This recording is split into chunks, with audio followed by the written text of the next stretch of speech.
All right, I have no idea what the hell happened. I just read for like a whole fucking hour and nothing showed up. Nothing came across. Nothing. Didn't record and it wouldn't let me shut off. Nothing. Wouldn't let me end the live video. So, um, here I am doing it again. Um, After punching a few walls and doing a shot of this to calm myself. We're gonna jump back in here and do this all over again. So, anyways, sorry this is late, and but I imagine most of you guys are out there probably partying. It's the Saturday before Halloween, and most of you are all dressed up in your little sexy costumes, and having some libations. I myself am enjoying my fuck off I'm writing coffee, and I kind of feel like that right now. Um, well, maybe that'll add to the broadcast. Who knows? At any rate, um, tonight we're doing chapter 4 and 5, and yeah. So let's anyway, just a little bit about the book. The book is coming out on Amazon. It's going to be available in paperback and on Kindle as well. It'll be an ebook. Comes out October 31st, and you can purchase your books then. Everybody that's contributed to the book, that have sent me their nightmare prompts, will be getting a signed copy sent to them, a signed copy of the paperback. So I got to get some addresses from some of you folks when I do that. Any rate, I feel like I've been doing this all day because I practiced this afternoon and then I read it again tonight and now I'm reading it again. So probably a good way to edit a book, maybe. I don't know. It should already be edited. Any rate. Okay. So the first night of this went by without a hitch. Second night, a little black furry creature was pulling on my mic. And tonight, it's snowing outside, and yeah, none of this recorded, so yippee-ki-yay. All right, here we go. This one here is a prompt sent to me by a friend, Alex. His nightmare was that he was in the woods, and there was this witch that kept asking him questions, and he would scratch a baby every time that he answered her wrong. So that was a prompt, and actually this is one of the prompts that actually got my mind just going, just click, click, click, and I had a story in my head. So let me introduce to you night 3 of Pavor Nocturnus. This story is called This Business of Witches.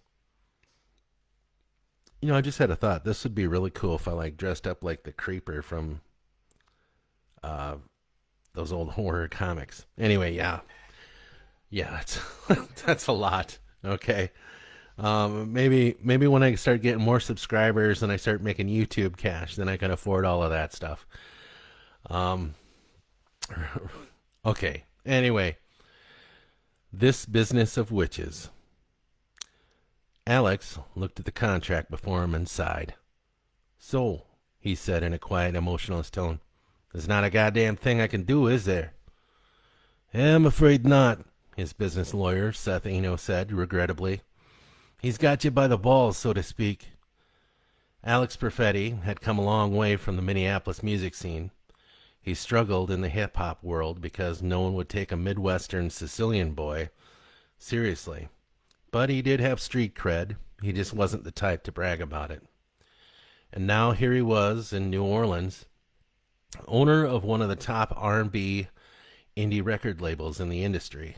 Several top artists had left their contracts to sign with him, and the fresh talent rose to stardom under his tutelage. One such fresh talent, Jeremy Neal, a.k.a. Fortunate, had Dread Peckening Records up against a wall. Neal's contract, which was signed by all parties involved, somehow allowed him to record for his own label as well as Alex's. His attorney knew some loopholes, Eno admitted. Or my attorney has gotten too compliant to pay attention to the details, Alex said with a cold, threatening air. How was I supposed to know what artist discretion was not limited to? Because that's what I fucking pay you for, fat boy. Eno lowered his head as if he'd been slapped. My apologies, he said. I'll have my team take this apart and see what we can do to recover. You should have done that before getting together to sign, Alex spat. Just get out of here. I don't want to see you until you have something. As Eno left with his tail between his legs, his secretary Diane came in. What is it? He said. Your wife is on line 1, sir, she said, maintaining a smile. He let out a big sigh, lit his usual cigar, and picked up the phone. Hey, honey, Alex said with a complete change of mood. Alex and Amanda had met in college in Boston. He had fallen hard for her, and when she had to move to Minneapolis to finish her nursing degree, he went through depression. Most of the tracks on his first album are about this period of his life. A year later, he finished his degree and moved to Minnesota to be with her. After she began working at Children's Hospital and the money came in, she supported them while he beat the streets to carve out a music career. They married after his first album, which was tossed around by Flight Time Records. It was released. Hey, baby, she said. How's your day going? Better not ask, he answered. It's been frustrating, to say the least. I bet I can cheer you up. Just hearing your voice on the other side of this phone cheers me up. You're sweet, but I've got some great news for you. What, Post Malone wants to sign with me? Music is your business, nursing is mine. Okay, what is it? I'm pregnant. It didn't register at first. The line sat silent for a while. Hello? Amanda called. Alex spoke. Sorry. My God, honey, that's awesome news. Are you sure you're okay with this? Jesus, yes. How far along are you? 6 weeks. Oh, well, we should go celebrate tonight. 8 months later, Elizabeth Nadine Perfetti was born. Elizabeth was Amanda's mother's name, and Nadine, of course, was Alex's mother. Alex gave himself a 2-week hiatus to spend time with his newly formed family. He was happy about being a father, but at this particular time, when he was still trying to fight this contract with Jeremy Neal, he couldn't afford to give his wife and child the time that they had deserved. They were Catholic, and it was imperative, per both grandparents, that baby Liz be baptized. It was things like this that he couldn't be bothered with. Considering he was juggling a $3.5 million record company in an industry where no one buys records anymore, he already had his hands full. Tonight, he was in the middle of recording one of the newest artists he had signed. Nikki Benson, a.k.a. Tulips, came out of nowhere. She had put a lot of female hip-hop artists to shame. It wasn't her looks or her rhymes that made her stick out. It was the way she carried herself. She was a living, breathing magnet of sexuality and gritty street riffs. He signed her on a solid contract that was put together by his new lawyer, Branson Mulcahy, a genuine Southern boy whose last name represented the law in Louisiana for 7 decades. He had a knack for ironclad contracts that got his clients more than what they originally wanted. With this new contract, Alex had owned all creative properties, both physical and streaming, for 1 year during the contractual period, and was entitled to 85% of all creative properties during the 5-year exploitation period. Any deviation during the contractual period will result in forfeiture of 100% of all creative properties for 5 years. He had decided to use this method on all new talent. Jesus fucking Christ, bro, Ted Anson, his sound engineer, said while manning the control board. Where the hell did you find this one? Just showed up off the streets wanting to cut a demo, Alex said. Had her set up down in the lower studio and she had me at the first track. She's a fucking natural. Right? Let's have her do it again. Bring up the gain a bit and go lax on that reverb. We need that bass line to thump, but not punch us in the throat. Got you, bro. Diane peeked her head in the door. I saw the recording light go out, she said timidly. What is it, Diane? He said without looking at her. It's 5:30 and we're not even close to being done. Amanda's on the phone, sir. Normally I'd have her call you back, but she sounds frantic. Alex let out a sigh. I'll take the call in Studio B. Amanda knew he was always short and a little ill-tempered during recording sessions. He wasn't like he was back in the days when he was struggling. Sure, the pressure was even tougher back then, when he was trying to make a name for himself, but now that he had a name, he was fighting to keep it, and had to always reinvent himself. Amanda, you know I'm recording, he said. What is so She's gone, Amanda interrupted. She's gone! She began to cry hysterically, which annoyed Alex even more. Because he was in the business mode, he thought only of his business and how to make more money. It was like a second skin or character he played in a long-ass movie. He used to be able to shut this persona off like a switch, but it was getting harder as the line between home mode and business mode began to blur. He closed his eyes, pictured his wife in her wedding dress, and thought about how much his heart throbbed just to look at her. Okay, honey, he began. Breathe. Where are you at? I'm at home, she tried not to hyperventilate.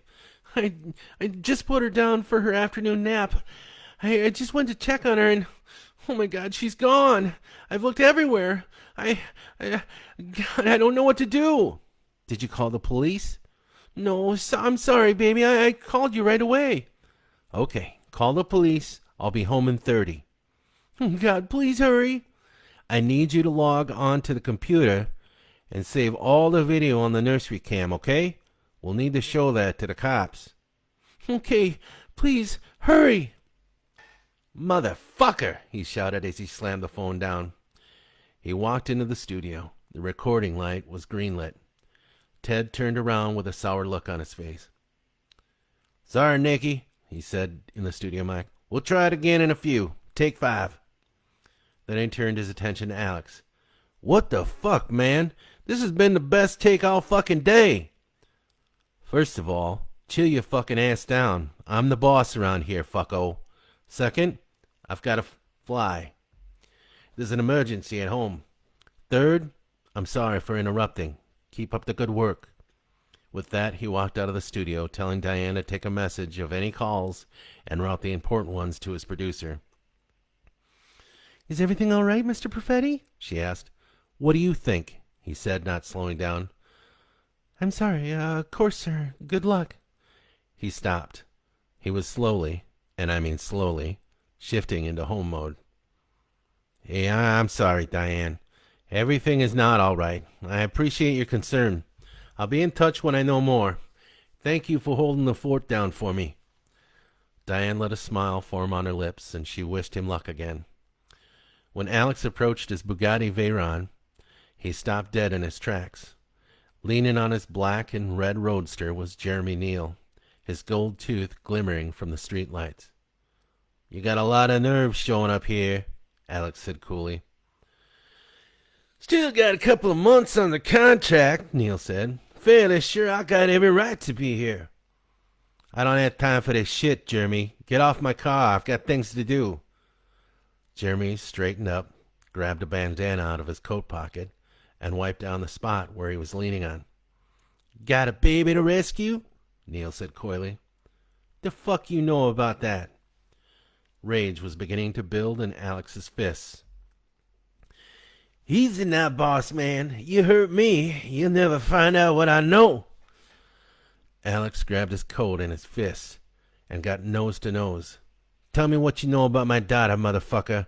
I'm not playing around. Calmly, Jeremy placed his hands over Alex's and removed them from his crumpled up coat collar. Seems you've forgotten your past, Alex. Seems you forgot how you got here with your Giorgio Armani suits and your Bugatti race car and your six-figure income. What the fuck are you talking about? Why don't we take a little ride down memory lane? You drive. Reluctantly, Alex got in the car, and Jeremy sat comfortably in the passenger side. He still had that shit-eaten grin on his face that Alex wanted to put a hollow point through. But he would bide his time. Once he found out what happened to Liz, he would end this piece of shit. "Where are we going?" Alex asked. "French Quarter," Jeremy said. "Bienville. Traffic gonna be shit this time of day." "Not my issue, man. It's yours." The Bugatti was a nice ride, fast and sexy, but it was made for the freeway, not driving around on that cobblestone frat party in the quarter. It didn't have to be Mardi Gras to be busy. Bourbon Street was crawling with drunks, stumbling through like a clogged artery. Jeremy pointed at a parking lot, and Alex pulled in. "Is this where my daughter is?" Alex asked. "Just chill," Jeremy answered. "We aren't there yet. We have to make this stop first." They got out of the car and walked across the street to Bienville, and went through an alleyway to an office that had no windows. Jeremy opened the door. It was dark in there. "I ain't going in there, you crazy?" Alex said. "Then walk away," Jeremy said. "Get back in your car, go home without your kid. No skin off my nose." Alex walked in, and Jeremy came in behind him and closed the door. He then felt something like burlap scratch his face, and then suddenly he was pushed forward. They had placed a sack over his head and was now inside a lit office. He couldn't make out any shapes, only muted light. "The fuck is this, Jeremy?" He spat and tried to grab the hood. "Don't touch the hood, Mr. Profetti." It was a familiar voice. "We have to take precautions, you understand." "Who are you? I know that voice." "I should hope you do. You pay me quite well to look after your affairs, sir."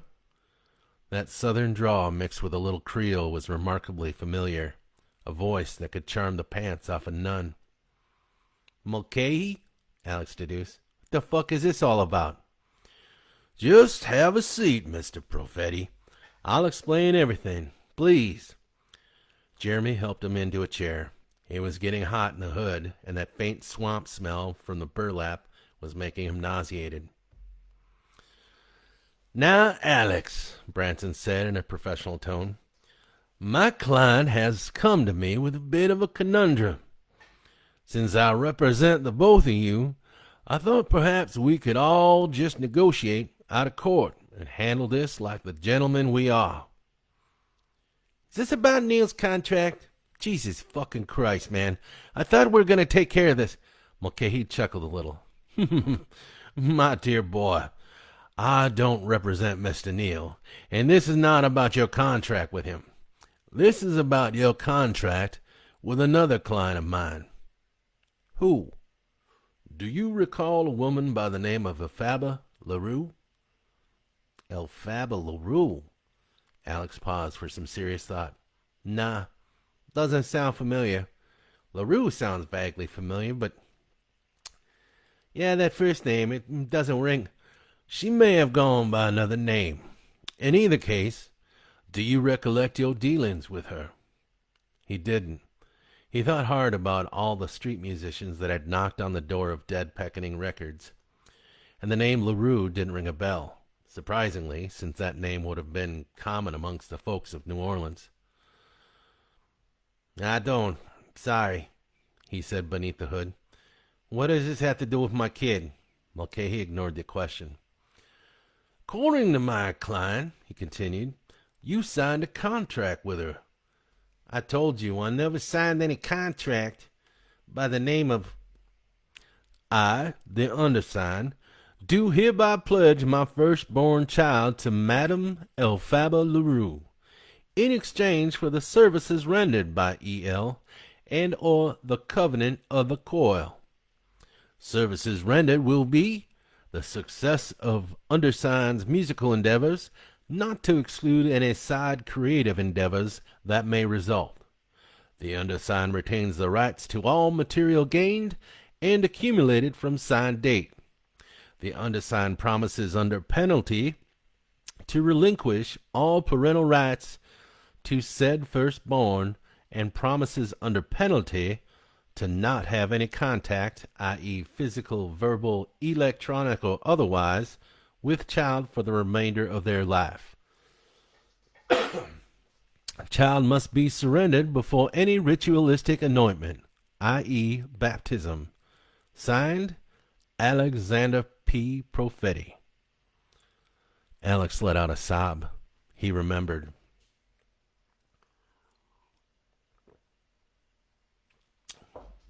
During his early days, he had beaten the streets and clubs of Minneapolis to get his foot in the door.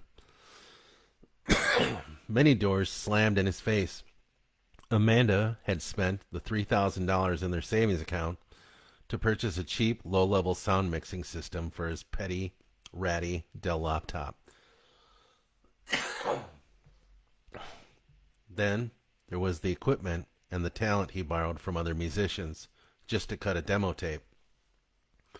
Nobody would even listen to it. A friend who interned at the Little Watt urban radio station KMOJ tried to get a song on the list for him, but ended up getting fired. He was desperate and walking by a little hole-in-the-wall storefront just off Lyndale, and he saw the sign. Madame LaRue's Psychic Help. Read a fortune, make a fortune. He didn't even have it in him to laugh at that, but something compelled him to walk inside. He really hadn't anything to lose. When he walked into the dimly lit parlor, there was the obligatory crystal ball on the little circular table, draped in crimson with the walls festooned with the same colored gaudy curtains. A small counter with a register sitting on top was in front of him. A little bell with a tiny card saying, "Ring for service" on it. Excuse me. He rang it. A beautiful woman drew back one of the curtains and stepped in. She had long, curly hair that was a thunderstorm of black with blonde highlights.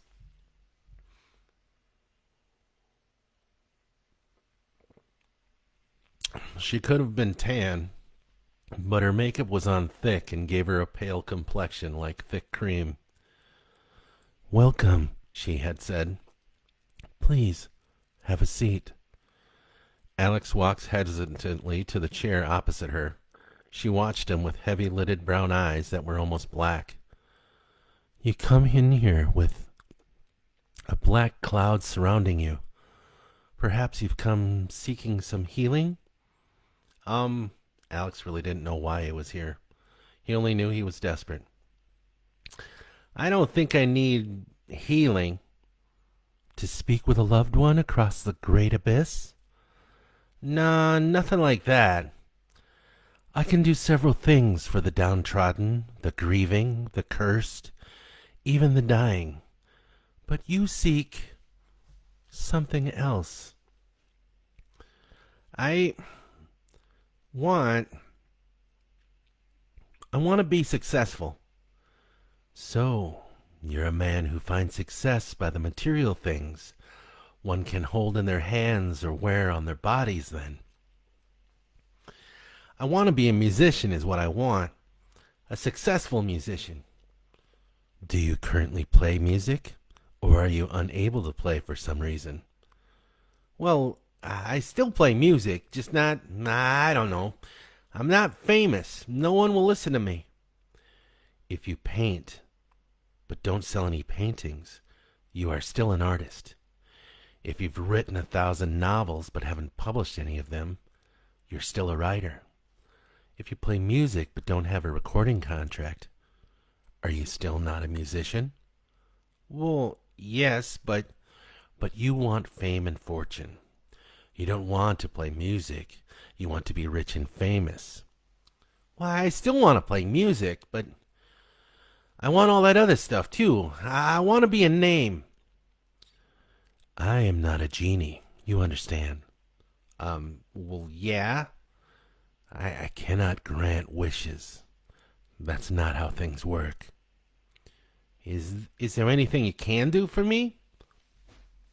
She grabbed his hands and then closed her eyes. She inhaled deeply and began swaying her body like a snake. When she stopped, her eyes flicked open and he jumped. "Yes," she spoke. He didn't expect that answer. He went to pull his hands away and she gripped them tighter. "But I must warn you. What you ask for comes with a dark price tag. What you ask for comes from sources you would never understand." Alex smiled a little bit. "What?" he smirked. Do you need my soul?" "I've read your energy. Your soul isn't worth anything." Alex was a bit insulted by that remark. "Well then," he said, "what do you need?" "What I ask for comes at a great cost," she continued. "One that I'm not sure you're ready to pay." "Come on, get off it. What's this hoodoo mumbo jumbo crap gonna cost me? I think I got like $20 in my pocket." "Your firstborn." Alex let out a laugh and stood up. "My firstborn?" His laughter subsided a little. "Lady, I don't even have a kid. Not sure I even want kids." "You will. And when that happens, you will owe us." "So, when or if my wife has a baby, then I'll become rich and famous?" "Your wishes will become physical when you sign the contract. When the baby comes, and it must be you who fathers the child, then you will owe said child to us." "A contract?" "A contract." "I won't have to pay you any money." "The coven of the coil doesn't deal with mammon, Mr. Perfetti. We deal in flesh." "You're fucking crazy, you know that, don't you?" "If you don't believe me, Mr. Perfetti, then why not leave and go about life the way you've been doing it? Or you could sign this contract and see what happens." "This is ridiculous." Alex looked down at the contract. It was simple enough, and no money was needed to exchange hands. He thought the woman, though great-looking, was off her rocker. So why not just sign it for shits and giggles? "Fine," he said finally. "Even though I think this whole thing is a crock of shit, I'm not losing anything." "Except your firstborn," she spoke. "Right, my unborn child. And things should be happening right away, you said?" "It takes a bit of time to alter fate. I would give it a few days, perhaps a week." Alex scribbled his John Hancock on the bottom line. "There you go," he says with a smirk. "Your index finger, please," she said. "What?" He held out his pointer finger and she pricked it with a pin. A large red drop of blood formed from the small hole. "Ouch! What the fuck?" he yelped. "If you could just place your finger next to your signature." He did so and left a crimson smudge of his fingerprint. For a moment he contemplated the seriousness of this transaction. "That it?" "That's it," she said with a predatory grin. "Okay then, thanks for the laughs." "Enjoy your new life, Mr. Perfetti." "Just some friendly advice.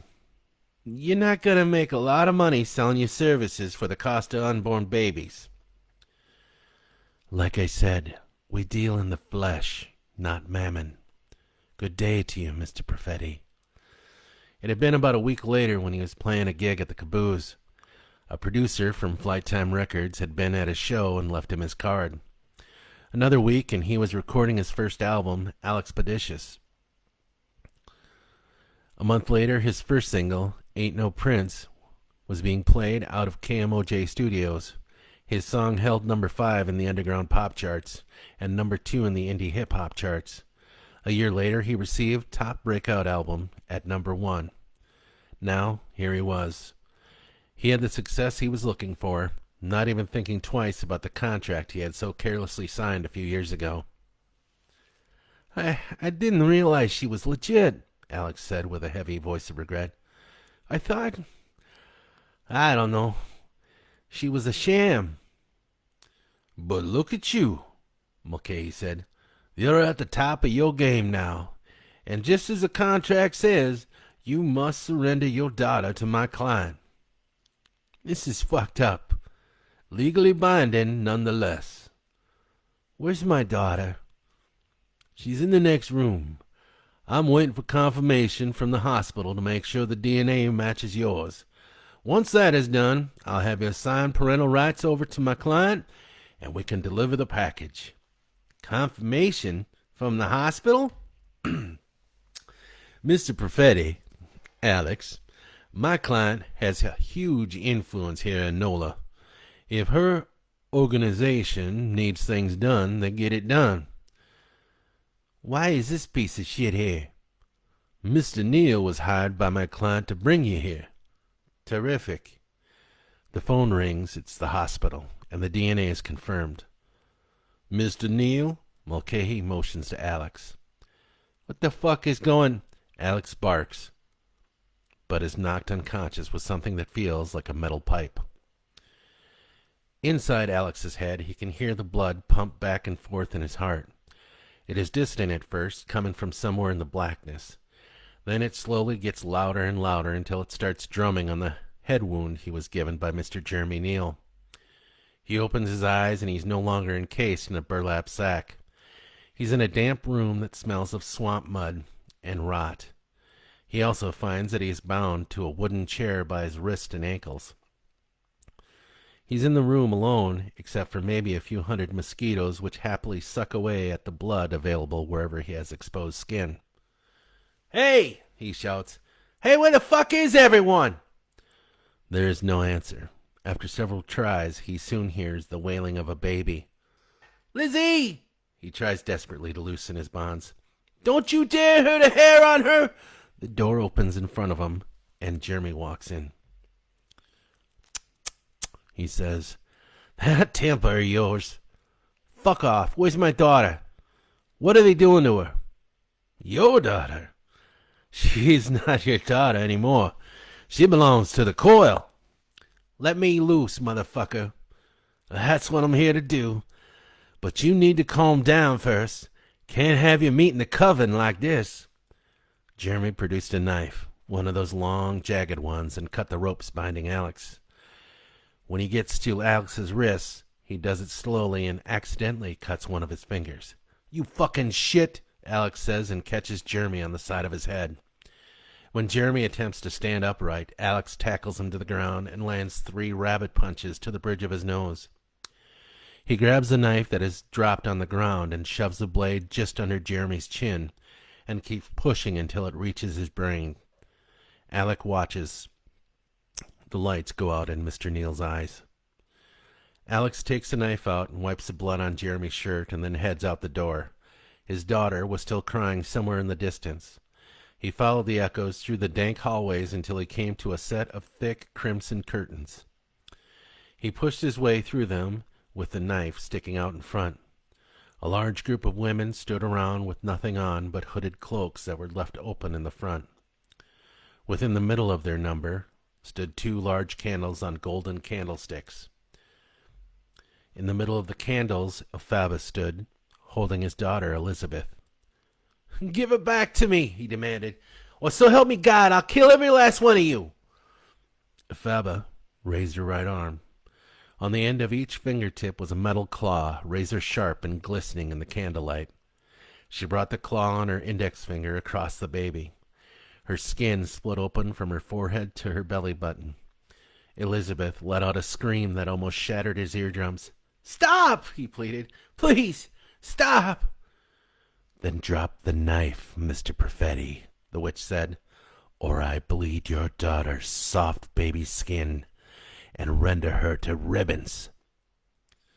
Alex dropped the knife and put his hands up. He could see the swaddling cloth Elizabeth was wrapped in begin to turn dark red. "Please, don't do this," he begged, almost sobbing.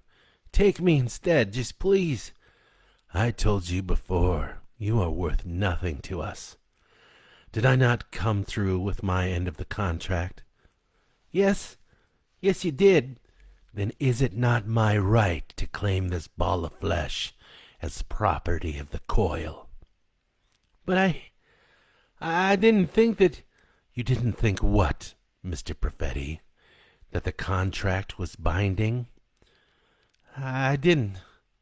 I'm sorry. I'm so sorry. Just, please, let me have my baby. Where did you think your success came from, may I ask? Did you think you just happened to reach superstardom on your merit? Well, yes, but have you forgotten where you came from? You were lost. You were broke. You had no hope whatsoever. Please, I beg you, I'll give it all up. I just want my daughter back. To alter fate, Mr. Perfetti, it takes many things to make that magic happen. One must use forbidden words and ancient doorways, levers that only exist with the help of the purchase of flesh. Feats like this cannot be undone, nor could you ever afford to pay for such an event. You have received your reward, and we have received our payment. With that last word, Elphaba runs another metal talon across the baby's body and splits another bloody mark identical to the one that is bleeding next to it. Stop it, please! Alex cries are barely heard over his child's. This is the only flesh you own that is worth anything. You must now live with. My apologies, Miss LaRue and Madams of the Coil. It was Mulcahy who had stepped out from the darkness. What is it, Mr. Mulcahy? She spat. Even though you do not find my client worthy of an exchange, perhaps he has something that may be some worth to y'all. Branson, Alex said, what the fuck are you talking about? Mulcahy raised his hand to Alex and pulled out what looked like a contract from his breast pocket. What sort of trick are you trying to pull, counselor? Elphaba barked.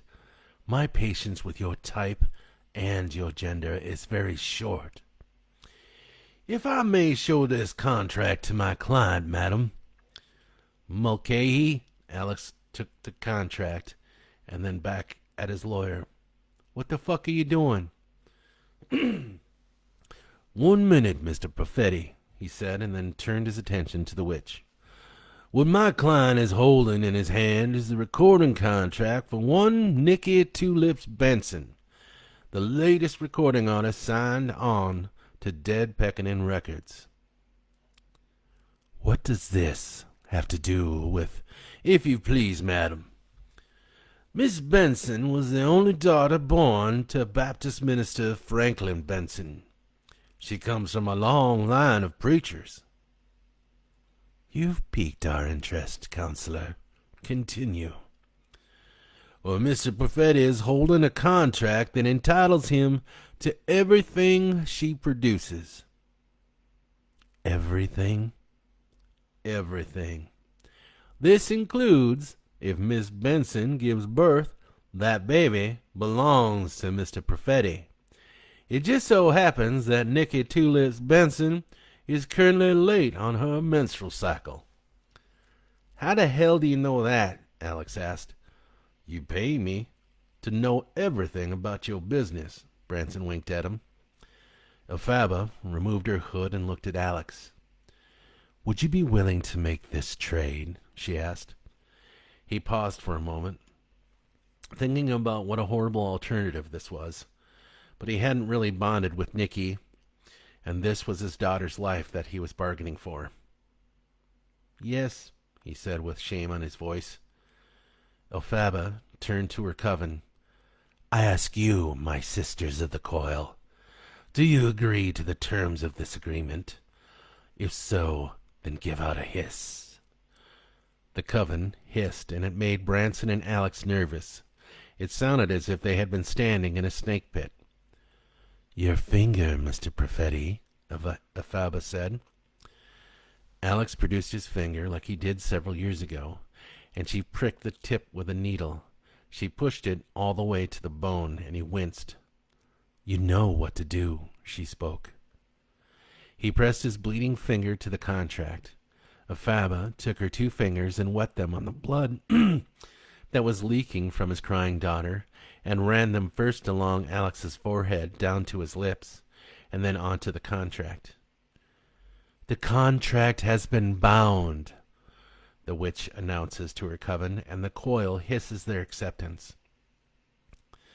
Afaba places the bleeding Elizabeth in Alex's arms. The blood is beginning to coagulate on her wounds, but she is sore and still screeching. The witch produces a black root from her cloak and puts it in her mouth. She chews it slowly and then swallows it. Alex watches it go down her throat. Then, as fast as it went down, she regurgitated it back up into her hand. She removes the steel talons from her other hand and mixes the vomited root in her palm. She goes to rub the poultice on Elizabeth, and Alex pulls his daughter from her reach. "This will heal her cuts," the witch says, "and will soothe the pain." He moves Elizabeth back over to her, and she applies the mash to her wounds. "Go now, Alexander Perfetti," she says. "Do not darken the doors of the coil again." Alex and Branson leave the way they came in. By the time they reach Mulcahy's vehicle, the wounds on his daughter are closed and healed, but the scars remain as a reminder to him. Alex did his best to explain this to Amanda, what had happened. He did lie on unofficial advice from his counselor and said Jeremy Neal had kidnapped their daughter, wanting to hold her for ransom against his recording contract. She bought it.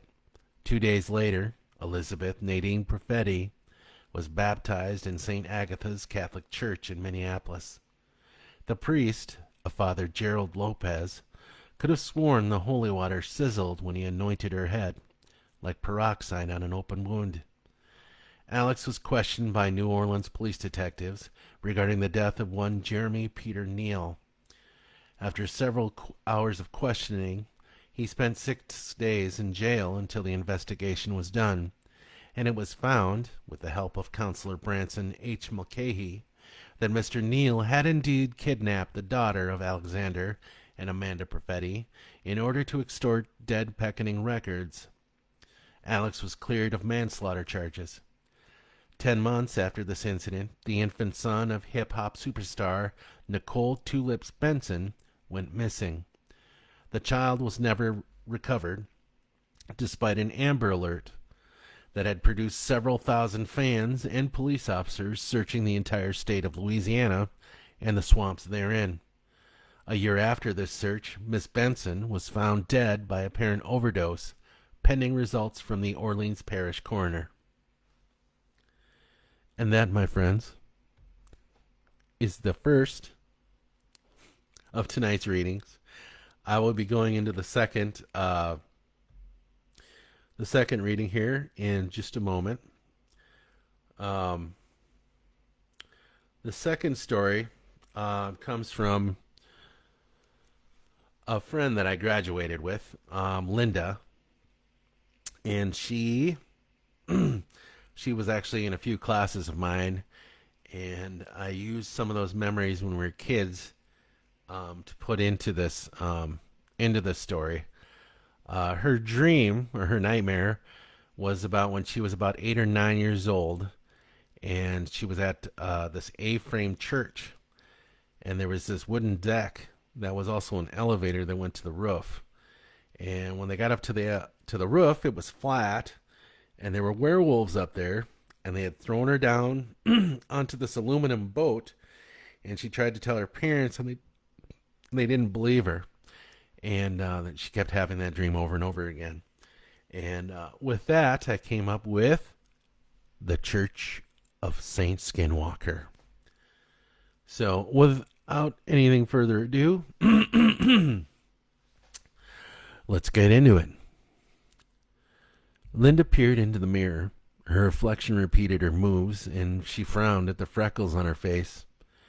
She turned 12 and was really hoping that her freckles would vanish as she got older, but they seemed like they were multiplying instead. "Linda!" her mother shouted up the stairs to her. "For the love of Pete, We're going to be late. Coming, Mom, she hollered from the upstairs bathroom. She gave herself another look in the mirror and stuck her tongue out.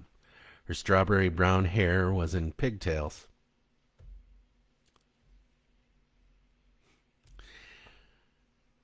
It was in pigtails, and they flopped as she shook her head. She liked her dark brown eyes and the long lashes she had and fluttered her eyelids at herself. But those damn freckles. Linda! Her mom hollered again. Coming, she huffed. Tonight was a special evening because it was her birthday today, and it was on a Friday for once. It was a very rare occurrence, and she relished the thought of becoming a year older on a weekend. Her parents had rented out a space in Chuck E. Cheese's pizza place for the evening, and she was allowed to invite anyone she wanted. She invited everyone from her class. She had a few friends, but when everyone heard it was at Chuck's house, they all wanted to come, even the kids who used to bully her at the playground. Linda didn't want to invite those kids, but her mother insisted she include everyone. We must always take the high road, her mother had said. Sometimes you can turn an enemy into a friend. She didn't want those types of kids as her friends. They were the kids with rich families that had a house on the lake, and their parents had big, flashy boats. They wore real Nikes, not the knockoffs her mom bought her for gym class. They wore Gitano jeans and the name brand shirts. Linda could care less about brand names and was happy with comfortable. But maybe her mother was right. Taking the high ground and being the bigger person seemed to get her a lot of good friends. Her parents always had friends. So she relented and opened the invitation to her party to everybody. When Linda got to the car, she was hit with a sharp stomach cramp. It felt as if something was trying to claw its way out of her belly. She cried out and then buckled onto the driveway. A thick wave of nausea fell over her like a wet blanket. Mom! She cried out. Her mother ran to her side. She looked at Linda calmly and then whispered something to her dad. Mom! She repeated. What's going on? Shh! Her mother cooed to her. It's okay. Just let it pass. I feel like I'm going to throw up. Then just let it out, honey. As if on cue, Linda bent forward and puked into the lawn. Her stomach convulsed as her stomach emptied out. She didn't know if it was going to stop, and she was panicking because she couldn't take a breath. Calm down, sweetheart. Her dad was next to her now, holding her hair back. It will pass. No, she belched. The party. I won't be able to. She spit out the rest of what hung out in her mouth. Her dad handed her his handkerchief, and she cleaned out her nose. Why don't you go in the house there and rinse out your mouth and splash your face with some cold water, her dad had said calmly. But the party. Wash up and see how you feel. I'll call Chuck E. Cheese and let him know we're going to be a little late. Okay. She got up slowly and walked back into the house to wash up. Whew, her dad said to her mom. I was getting worried there for a moment. Me too, she said. Hopefully she can keep it contained until tonight. You know, marijuana always helped me through the nausea. You are not giving our 12-year-old daughter pot. Well, it is her birthday. No.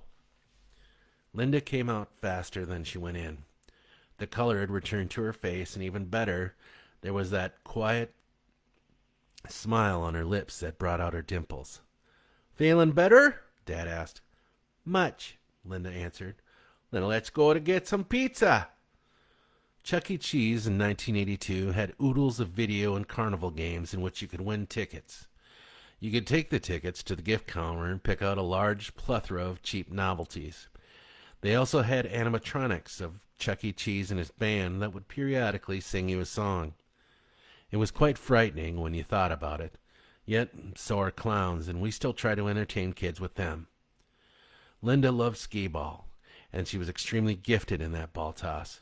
The machine pushed out ticket after ticket as she sank the wooden balls into the center hole.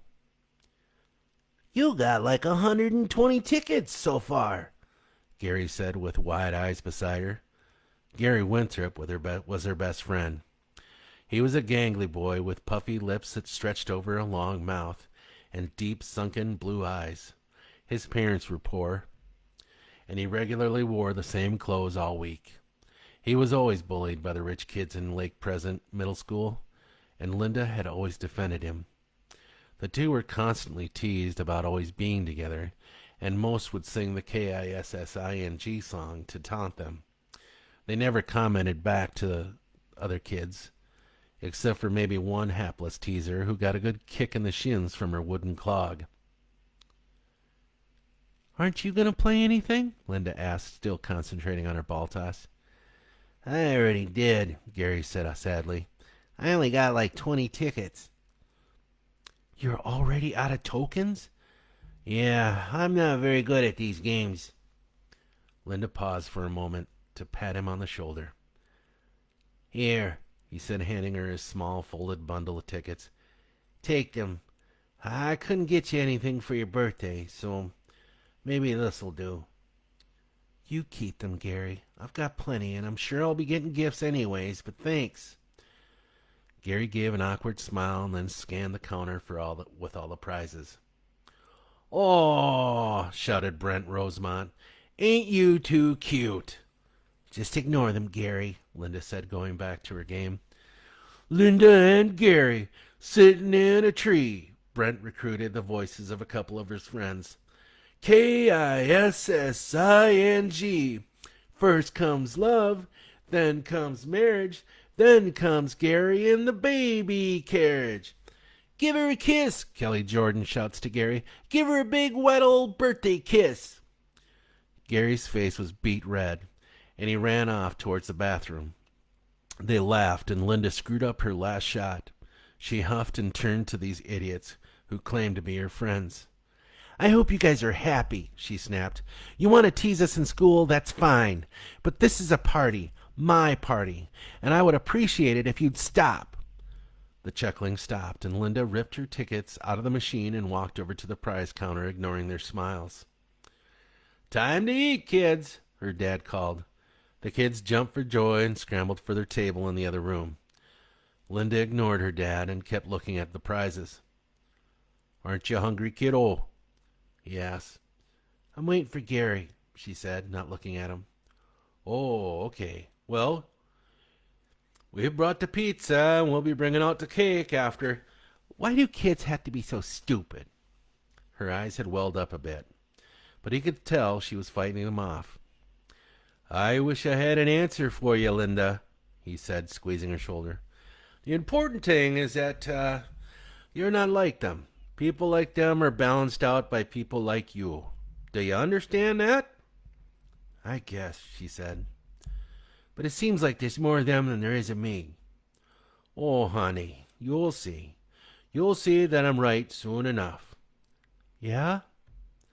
"Yes. Now, come on, go grab a seat and some pizza, and I'll look for Gary." "Okay." The pizza wasn't that great.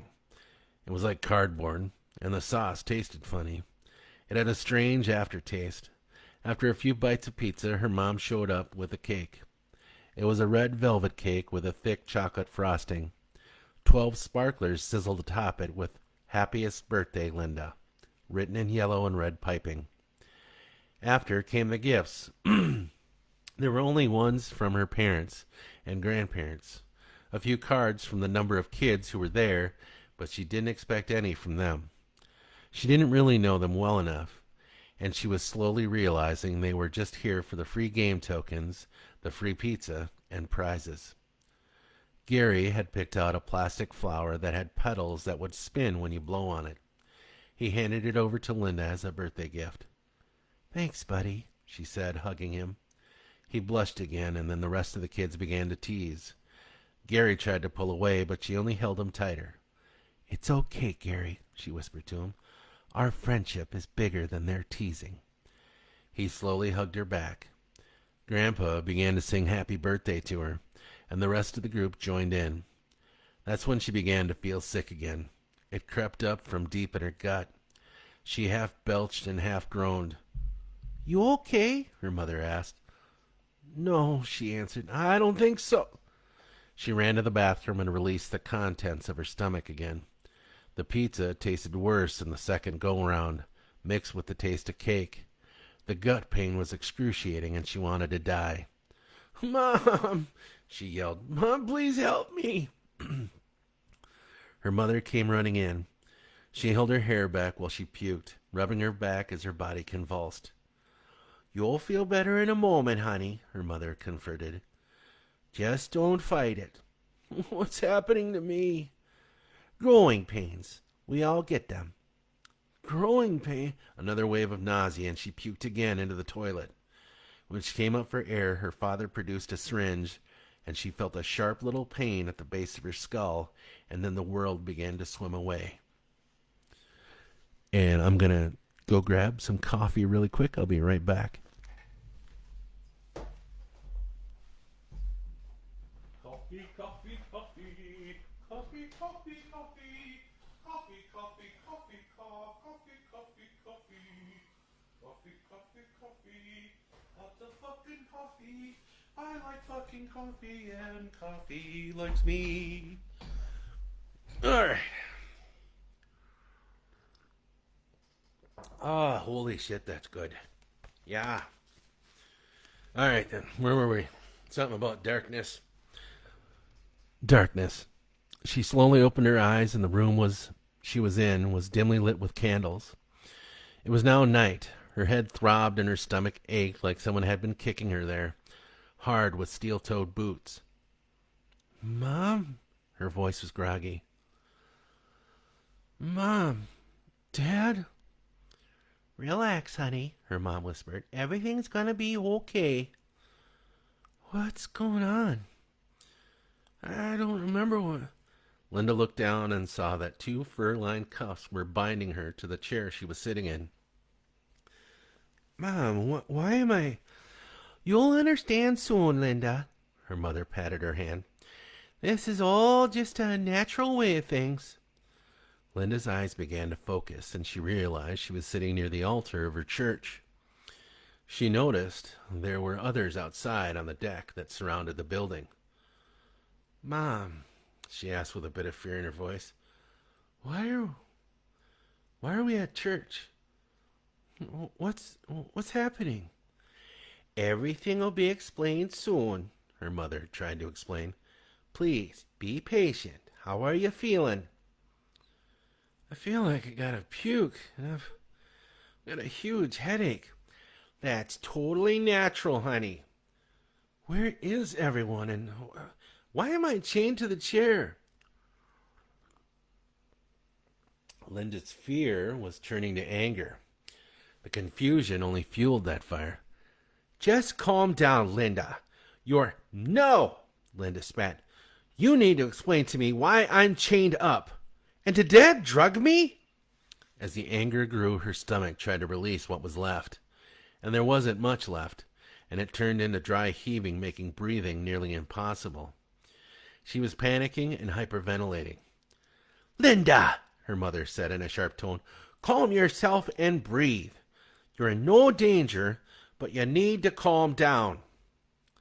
I've got her dad said, coming into the room. Dad? She said. She let out a labored breath and began to calm down a little. Hey, kiddo. I'm sorry for all of this, but it was necessary. Necessary? I don't get it. What's going on, Dad? Where are my friends? Why did you drug me? Why am I cuffed to this chair? Her father bent down and uncuffed her. He stayed bent down and put his hands onto hers. You have to trust me, he said softly. Can you do that? Yes, she said, trying to fight the urge to dry heave again. This'll go easy if you calm down. Okay. She tried to slow her breathing. It hurts, Daddy. I know, but that will go away soon. He stood up and offered his hand. Linda reluctantly took it, and they walked out onto the deck. Before them, a crowd of about 18 people stood, some holding torches. In the middle of them stood Pastor Sibley, His smile made Linda a bit uncomfortable. Dad, what's going... Alpha Sibley, her father announced to the crowd. I bring before you my daughter. It is the time for her change. Have the signs made themselves present? They have. Then it is upon this eve that we welcome Linda, daughter of Richard and Eva, to the kingdom of Lulgaroo. Lulgaroo, the crowd, including her parents, repeated. Come forth, Linda, and receive your welcome. The pastor opens his arms. Linda shrinks back and holds tightly to her dad's arm. It's okay, honey. Go to him. But, Daddy, I don't feel good. I just want to go home. It'll pass. Trust me. Remember? She slowly let go of her father's arm and walked to Pastor Sibley. He embraces her, and the section of deck they are standing on vibrates and begins to rise towards the roof. She looks desperately down at her parents, and they smile back. The platform comes to a sudden stop, and before her are all the children that had come to her party. They had also been drugged and were unconscious in chairs that they were also strapped down in. What is this? She asked. Your birthright, the pastor said. It has been the birthright of the Lulgaroo since the dawn of time. What is the Lulgaroo? I don't like this. We come in many names. Lichens, Fairchu, Gurchi, Gurki, Mycob, Skinwalker, Wendigo, or Werewolf. Linda looked up from her friends and then up at the sky. The gossamer blanket of night glowed with lunar light from the full moon. She jerked herself away from the pastor. No, she snapped. I don't believe in any of this. There is no denying your lineage, daughter. Your true self is trying to emerge. It was true. Something inside of her had been trying to come out all day. She had had the flu before, and it was nothing like that. It felt like something was trying to claw its way out of her insides. Especially now, it seemed like it was being called forth, and Linda was only fighting it back down. Let it out, the pastor said calmly. Let yourself go. No, she said. She heard what sounded like sheets being ripped apart. The pastor and the others that came up with her were convulsing and groaning. What's happening? She screamed. The truth, the pastor said between grunts. She turned to the kids who were tied into their chairs, Gary being one of them. Wake up, she shouted, running towards them. Wake up before it's too late! The kids were groggily awakening, while behind Linda, the people of her church were turning, growling like hungry dogs. She heard bones snapping and canine yelping as they began to rearrange their organs and limbs. Get up, you guys! Gary, come on, you must get up, please! Howls flew up into the cool night air that sent shivers down her spine. She heard a growl, and something heavy and furry swung against her and threw her over the railing. She clung on as hard as she could. The wolves began to attack the children just as her grip slipped, and she landed onto the aluminum boat that was attached to one of the vehicles in the parking lot. Mother! She screamed, checking for any wounds on her body. Father! The aches inside her body were at full capacity. She felt as if her blood was boiling beneath her skin. Her intestines seemed to slither within her bowels. Let go, honey, her mother said. You can't fight what you are. Why? She was both crying and grunting as her skin began to literally crawl around her muscles. Why are the kids from my class here? We drugged them, Linda, her father said calmly, trying to comfort her. We drugged the cake and the sodas. They're food. They're food for you. No, this can't be happening. But it is, her mother confirmed. Linda buckled and found she was on all fours.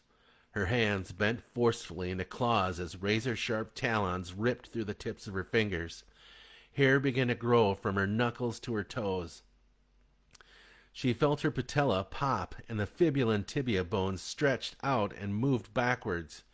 Her canines elongated an inch and a half as a snout protruded out from her nose. Rage filled the inside of her soul, and with it came an insatiable hunger. She looked at her new form, growling and snarling. Her parents had made their own change, and they howled, inviting her to howl with them. She did until she heard something within the din of wolves, growling and feasting, something within the scream and guttural moans of the children she went to school with. "Linda!" It was Gary. "Please, Linda, don't let them." She looked up in the direction of the roof. Blood and chunks of flesh were raining from the roof of her church. She looked at her parents, who returned her glance, looking concerned. Her father growled at her. Linda jumped over her parents and then pushed off the roof of a truck and up onto the church, and then clawed her way up to the chaos. Guts and meat were being fought over. Two of the wolves were playing tug-of-war with a length of intestine. She sniffed the air and looked in the direction of Gary. He was huddled on the edge, wrapped around a railing. One of the wolves was creeping up on him when she dove in and bit the wolf on the arm. It yelped and backed off. Linda turned her attention back to Gary. He wept, his rubbery lips drenched by the torrent of fear leaking from his bulbous eyes. His face wet and sticky with blood and fear sweat. "Please," he begged Linda, "please don't kill me." Two other wolves joined her and growled at their entrance. They were her parents. Linda barked for them to back off. As she got slowly closer to Gary, he let go of the railing and fell off the roof. With impossible speed, she leapt over the railing and caught his sweater in her maw, and landed him safely on the ground. He only laid in the fetal position, shaking. She nudged him with her snout, and he only wound himself tighter into a ball. She snagged his collar and lifted him up, and tossed him 9 feet into the air, and he landed in a huff about 15 feet away. He slowly got up and looked at her. She growled at him and snapped her fangs at him a few times. Gary clumsily darted his way into the woods. Linda returned to the roof with her parents. The children were killed, and the aroma of fresh meat hung in the air. Eventually, she would learn to kill, but tonight she would eat the scraps that were left by her congregation. Her parents proudly looking on as she tore a gristly chunk of calf from Brent Rosemont. And on that happy note, we have completed the reading for the fucking seventh time today. And I don't know, we got it all done in within less than an hour. So I must have read fast, or these are just really short stories. Either case, you all know that I write for short attention spans. And that includes myself too. Sometimes you can always stretch those details out by just going ahead with the story. Anyway, let me just check here and make sure that it is still on the air. Yeah, it still is. Hey, Ron checked in. There's stuff. And anyway, yeah, thank you guys for showing up. And again, I'm sorry for the late delayed reading tonight. I don't know what happened. Hopefully that's the only thing that we have to deal with. Yeah, so tomorrow night we will be thank you, Sheila. Tomorrow night we'll be reading chapters 6 and 7. One of the stories is called The New Flesh, and the second one is called Love and Lions. Again, two very interesting ones. I will be posting this on my YouTube channel. It's youtube.com/Bradley Boddicker 70. And this will get posted on there later tonight. Also, what was I going to say? We'll be finishing up this book on Halloween night. Yeah, so I hope to see y'all there. Hope to see you guys all tomorrow night. Tomorrow night we'll be here at 9 o'clock again, or yeah, without any problems, hopefully. But I don't know, problems kind of bring great comedy, I guess. So, thanks again, everybody. I got 10 subscribers on my YouTube channel now. Look at me fucking going wild now. I'm viral. Yeah. Anyway, not quite influencer status yet. And if I don't make it, that's okay too. But I do appreciate it if you guys could spread the word and subscribe, like, love, whatever you hit my channel up. Please subscribe. I'm up to 10 subscribers now, which is cool. But I got to get at least 500 subscribers in order to be able to do a little more with my YouTube channel, which I plan on doing a lot of promotional stuff, play some music for you guys, and different stuff like that. I've also talked with a friend about doing kind of like a mystery science theater 3000 type of thing, and yeah, reviewing really bad movies. Anyway, that's all in the mix in the future, and I can only get there because of you, and that's you subscribing, liking, and all that other stuff. Anyhow, I hope you guys have a great, safe night. Hope you all make it home safe tonight if you're out partying, and yeah, make it home safe so that you can find out what happens at the end of this book. Boom. All right. All right, everybody have a good night, and thanks for showing up. Peace. And look at that.